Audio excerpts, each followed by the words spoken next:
almost 29 years ago. I remember because I was pregnant with my daughter. We worked at Heritage Publishing Company together.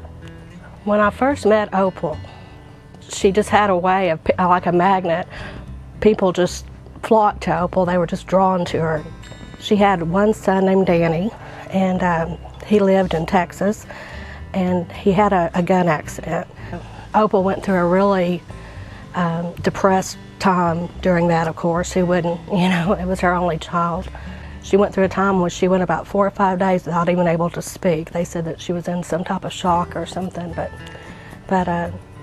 she was always remained pretty strong other than that one. But she's had a lot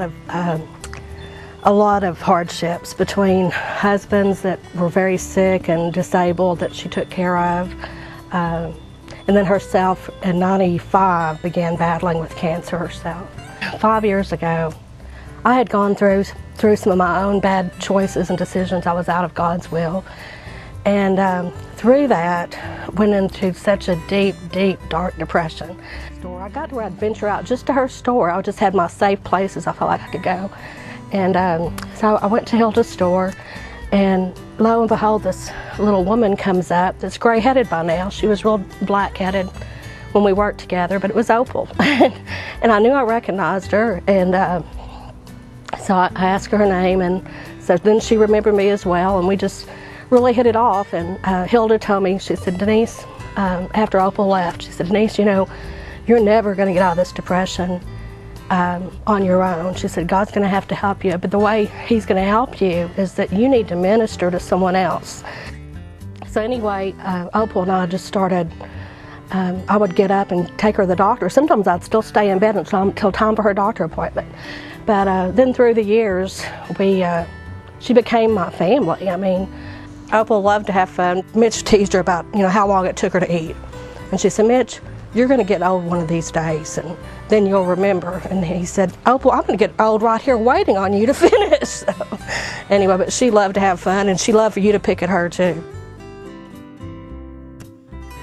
She always looked at us as family, but I think that she knew that by blood we weren't, and she was real worried about, she didn't want to die alone. And I promised her, I said, Opal, I don't know what the future holds, but if God will let me, I promise you won't have to be alone. She used to tell me all the time too, Niecy, I don't know how I can pay you and Mitch back for all you've done for me. And she never understood, but I finally got to talk to her about it. She never understood, though, for a long time that she was the giver. I mean, she absolutely rescued my life. I mean, she did. Opal rescued my life, and I'm still indebted to her. That night, I was really tired because I'd been up a couple nights, with her, and I told Mitch, and I told Opal, they told us to always talk to her because she could hear. That hearing was the last to go.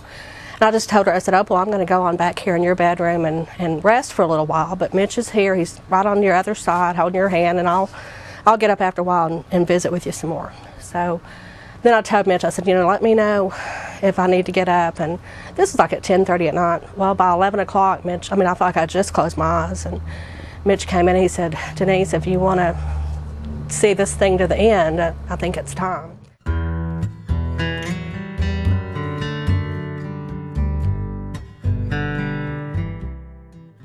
Going to the grocery store, I would see old people struggling to reach into the buggy to get their groceries and put them on the counter, to pay for the groceries. And so anyway, it took 2 or 3 minutes for me to pile those up there, where it would have taken them forever, Something I wanted to do was somehow start a ministry of helping the elderly, because I realized what God had showed me was that when I took my focus off of me and my woe is me attitude and that depression, when I focused it somewhere else and helping someone else, and all of a sudden it's like, where was that? I don't even recognize the person that I used to be. She was always giving, and it's really kind of weird to me.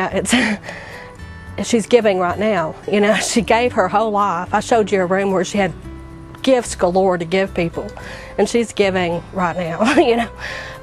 You always talk about foster children in the church and fosters being adopted. Well, Opal's name is Opal Foster. So I thought, well, when we get old, we kind of resort back to being like a child that needs help, and needs assistance, needs help getting dressed, needs food, needs meals cooked for them. So that's where we've come up with the name Elderly Foster Care.